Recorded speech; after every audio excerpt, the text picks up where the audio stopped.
pendahuluan khutbah tadi yang terdapat dalam surat Al-Hasyr ayat 18. Baik, saya bacakan kembali. Ya ayyuhalladzina amanu ittaqullaha wal tanzur nafsum ma qaddamat ligad wattaqullaha innallaha khabirum bima ta'malun. Kata Allah, hai sekalian orang yang beriman, takutlah kamu sekalian kepada Allah, wal tanzur nafsum ma qaddamat, dan hendaklah kalian memperhatikan untuk diri kalian apa-apa yang telah kalian perbuat pada masa yang lalu, ligad, untuk masa yang akan datang. Wattaqullah, dan takutlah kamu sekalian kepada Allah. Sesungguhnya Allah Maha mengetahui, Allah Maha teliti terhadap apa yang telah kalian perbuat. Ayat ini sengaja saya kutip berkenaan dengan sekarang masih kita dalam suasana bulan Muharram, tahun baru Hijriah. Kalau tidak salah hari ini 18 atau 19 Muharram. Dalam setiap pergantian waktu, sesungguhnya bukan saja pergantian tahun, tetapi setiap pergantian waktu, pergantian siang, malam, hari, minggu, bulan, dan seterusnya, maka sesungguhnya inilah yang ditentukan oleh agama kita. Bermuhasabah, mengoreksi diri kita. Jika putaran waktu itu 1 hari, maka mari kita memperhatikan apa yang telah kita perbuat 1 hari ini. 24 jam ini. Jika putaran waktu itu 1 pekan, maka hendaklah kita mengintrospeksi diri kita apa yang telah kita perbuat selama 1 pekan yang lalu. Demikian juga jika 1 bulan, 1 tahun, dan seterusnya. Intinya, muhasabah dalam agama kita mengajarkan dalam setiap pergantian waktu, maka hendaklah kita bermuhasabah, mengintrospeksi diri kita sejauh mana kualitas amalan kita pada tenggang waktu itu. Amalan yang kita maksudkan di situ bukan saja amalan perbuatan-perbuatan yang kita lakukan dalam tugas dan profesi kita masing-masing, tetapi paling utama adalah hendaklah setiap kali pergantian waktu itu kita gunakan untuk memeriksa apa yang telah kita perbuat, hubungannya dengan ibadah kita. Sejauh mana kualitas ibadah kita dalam 1 hari ini? Sejauh mana kualitas ibadah kita 1 pekan ini? Sejauh mana kualitas ibadah kita 1 bulan ini? Dan sejauh mana kualitas ibadah kita 1 tahun yang lalu? Semua itu berguna dan bermanfaat untuk kita jadikan dasar, landasan untuk merencanakan masa yang akan datang. Lihat untuk hari esok kita. Hadirin sidang jamaah Jumat yang dimuliakan oleh Allah Subhanahu wa taala.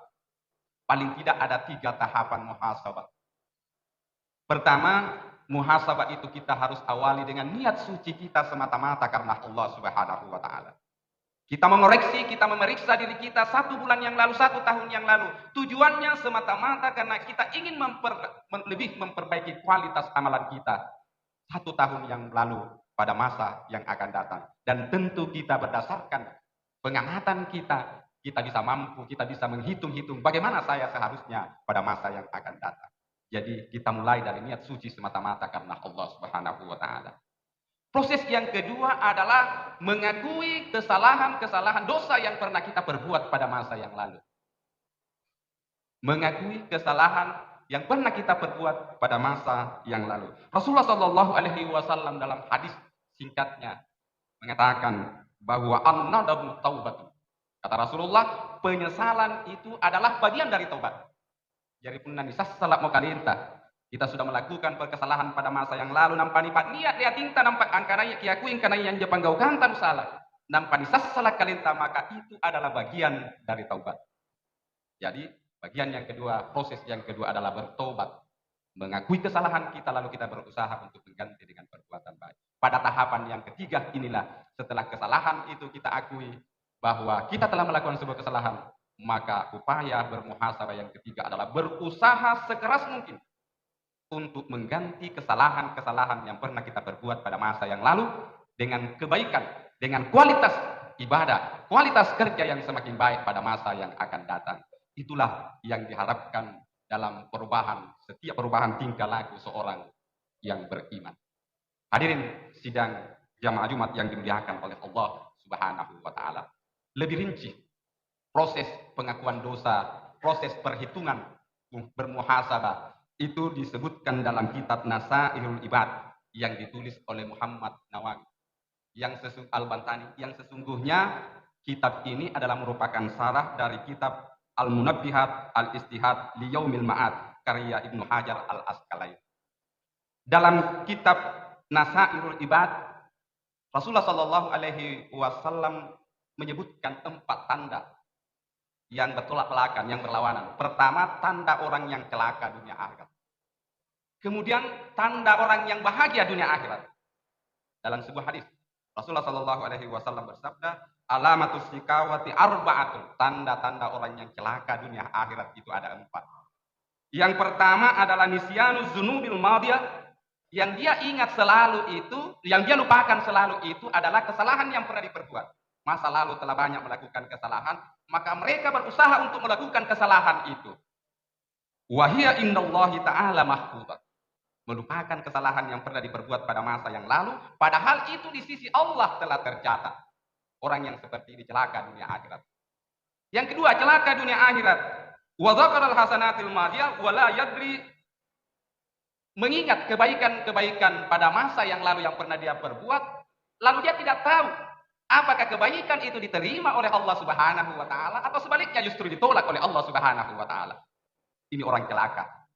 Kemudian orang yang celaka yang ketiga adalah wa nazarahu ila man fawqahu fit ila man dunahu fit. Dia melihat orang yang urusan agamanya di bawahnya. Jadi ada orang yang kualitas ibadahnya malas salat. Diajak salat, dia katakan, masih ada orang yang ibadahnya masih lebih malas lagi daripada saya. Orang yang seperti ini celaka. Kemudian, yang keempat orang yang celaka dunia akhirat. Orang yang meniru orang, yang melupakan, tidak meniru orang, melihat orang yang justru harta urusan dunianya lebih baik. Jadi urusan agama dia tiru yang dibawanya, kemudian urusan dunia justru yang dia lihat yang di atasnya. Ini celaka. Nah, dalam lanjutan hadis itu disebutkan lagi kebahagiaan, tanda-tanda orang yang berbahagia dunia akhirat yang merupakan kebalikan daripada tanda-tanda itu. Alamatus sa'adatu arba'atun. Tanda-tanda orang yang bahagia dunia akhirat itu ada 4 juga. Siapa itu? Pertama adalah zikrul dzunubil madiyah. Mengingat dosa-dosa yang pernah dia perbuat pada masa yang lalu. Ini orang baik, ini orang bahagia dunia akhirat. Kemudian yang kedua, melupakan perbuatan baik yang pernah dia lakukan pada masa yang lalu, kebalikan dari yang tadi. Kemudian yang ketiga, melihat orang yang ibadahnya lebih baik daripada dia. Kemudian yang keempat, orang yang bahagia, melihat ke bawah dan nauni, punari pas salat nikanaya urusan ini. 4 tanda-tanda ini adalah ciri yang berlawanan antara orang yang celaka dunia akhirat dan orang yang bahagia dunia akhirat. Momentum pergantian tahun seperti ini, hendaklah kita berusaha untuk mengintrospeksi diri kita, bermuhasabah sejauh mana kualitas amalan kita pada masa yang lalu, untuk selanjutnya kita jadi dasar pijakan untuk merencanakan pekerjaan kita, amalan kita pada masa yang akan datang. Mudah-mudahan Allah Subhanahu wa taala senantiasa memberikan petunjuknya kepada kita semua, menuntun kita untuk menjalankan amalan yang lebih baik pada masa yang akan datang. Amin. Amin ya rabbal alamin. Barakallahu li wa lakum fil Qur'anil azim wa nafa'ni wa iyyakum bima fihi minal ayati wa dzikril hakim. Aqulu qouli hadza wa